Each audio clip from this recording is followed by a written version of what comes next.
Good morning, welcome to our intellectual quality और learning platform. तो हम अपने वीकली करंट अफेयर सीरीज को आगे बढ़ाते हैं। आगे बढ़ाने से पहले कुछ मोटिवेशनल कोट्स के साथ शुरू करेंगे। लक्ष्य ज्यादा दूर नहीं, बस अपनी रफ्तार थोड़ी तेज करनी है। आज खामोशी से पढ़कर कल अपनी सफलता की कहानी लिखनी है। जितना तैयारी हम खामोशी से करेंगे, सफलता उतनी ही शोर मचाएगी। इसलिए तैयारी में जुट जाइए और अपने सफलता के करीब पहुंचने की कोशिश करिए। तो चलिए हम अपने वीकली करंट अफेयर सीरीज को आगे बढ़ाते हैं। 24 सितंबर से 30 सितंबर 2023 के सारे इंपॉर्टेंट करंट अफेयर्स को डिटेल में कवर करेंगे। Question number 1, who was the father of India's green revolution? Bharat की हरित क्रांति के जनक कौन थे? तुम्हारा राइट आंसर हो जाएगा M S Swaminathan. M S Swaminathan ji हरित क्रांति के जनक थे।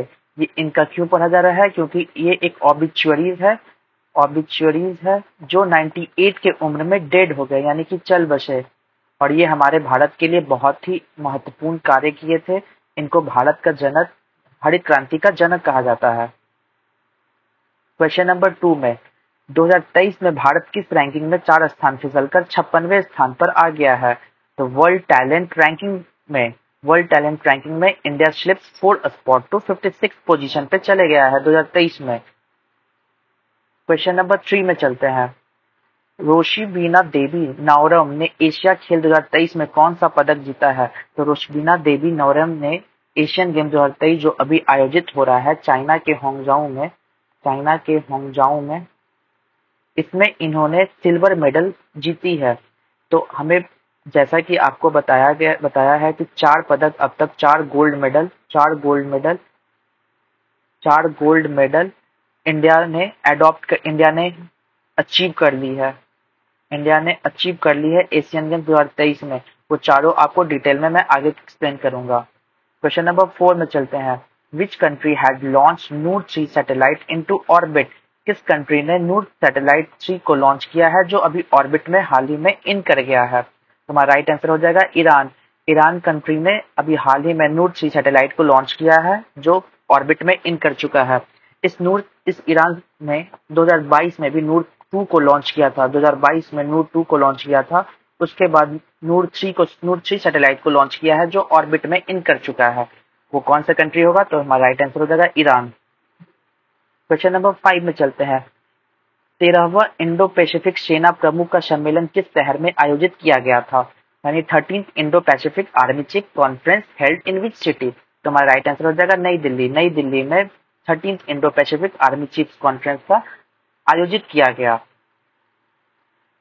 क्वेश्चन नंबर 6 में चलते हैं। When is world rabies day celebrated? World rabies day celebrated किस दिन मनाया जाता है? तो हर साल ये 28 सितंबर को मनाया जाता है वर्ल्ड रैबिज डे।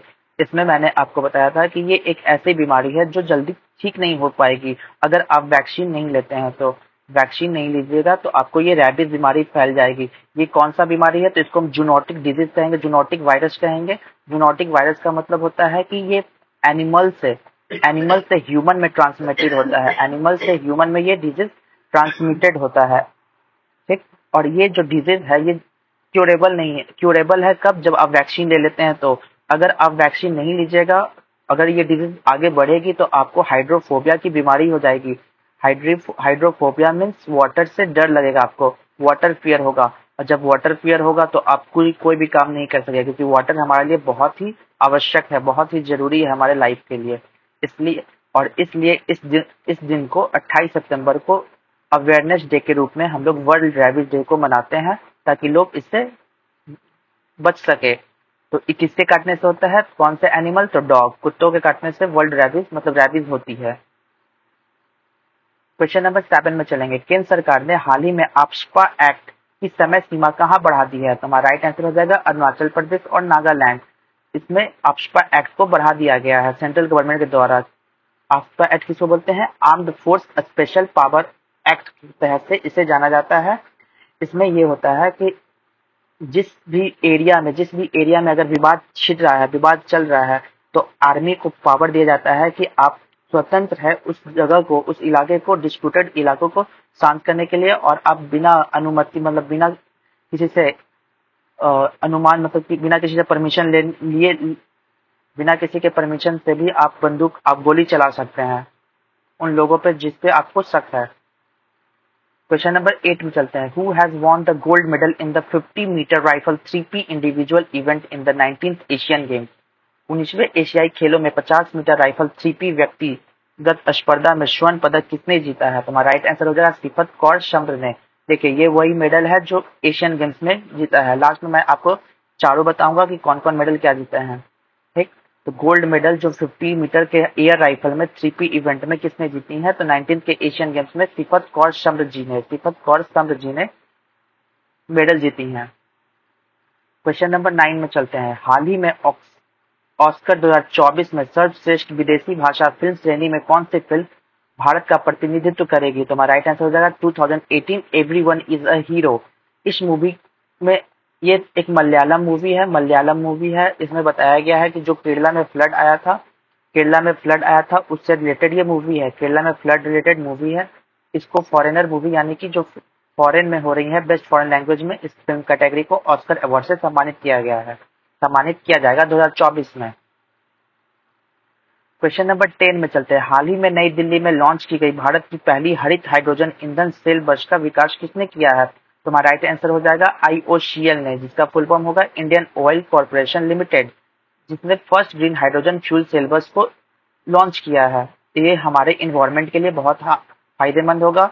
इसमें जो वेस्ट प्रोडक्ट निकलेगा वो वेस्ट प्रोडक्ट वाटर होगा और वाटर हमारे इन्वायरमेंट को हार्मफुल नहीं करता है। तो इसलिए ये ग्रीन हाइड्रोजन फ्यूल हमारे इन्वायरमेंट के लिए फायदेमंद हो गया है, beneficiary for us. Question number 11 में चलते हैं। Who will be awarded the 53rd Dada Saheb Phalke lifetime achievement award 2021? ये अवार्ड 2021 का है, लेकिन इसको 2023 में दिया जा रहा है। और इस 2023 में जो 53rd दादा साहेब फाल्के अवार्ड है, ये वहीदा रहमान जी को दिया जा रहा है। वहीदा रहमान जी को आपको जानना होगा कि 52nd जो दादा साहेब फाल्के अवार्ड है ये किनको मिला था? तो ये आशा पारेख जी को मिला था। आशा पारेख जी को ये मिला था 52nd दादा Saheb Phalke award. Question number 12 में चलते हैं। हाल ही में जापानी कंपनी यूनिक्लो ने भारत में अपना पहला ब्रांड एम्बेसडर किसे नियुक्त किया है? तो जैसा कि आप जानते हैं कि कैटरीना कैफ को यूनिक्लो जो जापानी कंपनी है, ये भारत में अपना पहला ब्रांड एम्बेसडर को नियुक्त किया है। और ये यूनिक्लो कंपनी क्या है? ये एक फैशन कंपनी है, जापानीज की कंपनी है, फैशन कंपनी। क्वेश्चन नंबर 13 में चलते हैं। In which sport has India won the gold medal after 41 years in the 19th Asian Games? ये देखिए वो तीसरा मेडल है जो कि हॉर्स राइडिंग के क्षेत्र में किसने जीता है? तो हमारे इंडिया के टीम मेंबर ने। ये 19th एशिया गेम चल रहा है कहाँ पे? तो चाइना के हांगझाओ में, जैसा कि मैंने आपको बताया। क्वेश्चन नंबर 14 में। हाल ही में अत्याधुनिक युद्ध टैंक मार्कबा मार्क 5 का अनावरण किसने किया है? मार्कबा मार्क 5 एक मिलिट्री टैंक है जिसका अनावरण हमारा जो दूसरा कंट्री है वो इसराइल के थ्रू ये किया गया है, मार्कबा मार्क 5। क्वेश्चन नंबर 15 में चलते हैं। किस राज्य के विश्वनाथ घाट को 2023 में भारत का सर्वश्रेष्ठ पर्यटक गांव चुना गया है? यानी विश्वनाथ घाट के 2023 में भारत का सर्वश्रेष्ठ पर्यटक यानी कि world tourist best tourist village किसे नियुक्त किया गया है? तो राइट आंसर हो जाएगा असम के विश्वनाथ घाट को best tourist village of India in 2023 को सिलेक्टेड किया गया है। क्वेश्चन नंबर 16 में चलते हैं। हाल ही में कर्म पूजा महोत्सव कहाँ मनाया गया है? तो ये एक स्टेट यानी कि राज्य की त्योहार है और ये कर्म फेस्टिवल कहाँ मनाया जाता है? तो झारखंड और बिहार में भी इसे सेलिब्रेट किया जाता है। ये पर्व होता है कि बहनें अपने भाइयों के रक्षा के लिए ये पर्व करती हैं। उनके मनोकामनाओं की इच्छा को पूरा करने के लिए बहनें अपने भाई के लिए कर्म की पूजा करती हैं, कर्मा पूजा जिसे नाम लिया जाता है। और ये झारखंड समुदाय के द्वारा स्टार्ट किया गया था, लेकिन इसे बिहार में भी सेलिब्रेट किया जाता है। क्वेश्चन नंबर 17 में चलते हैं। हाल ही में भाभा परमाणु अनुसंधान केंद्र के निदेशक पद पर किसे नियुक्त किया गया है? यानी भाभा एटॉमिक रिसर्च सेंटर, जिसे बार्क के नाम से भी जानते हैं, इसका डायरेक्टर किसे अपॉइंट किया गया है? तो हमारा राइट आंसर हो जाएगा विवेक भाषिन को नियुक्त किया गया है। तो किसके रिजाइनेशन पे? तो हमारा किनके रिप्लेस करते हुए बने हैं? तो AK मोहंती साहब को, AK मोहंती को रिप्लेस करते हुए विवेक भाषिन जी नया डायरेक्टर बने हैं बार्क के।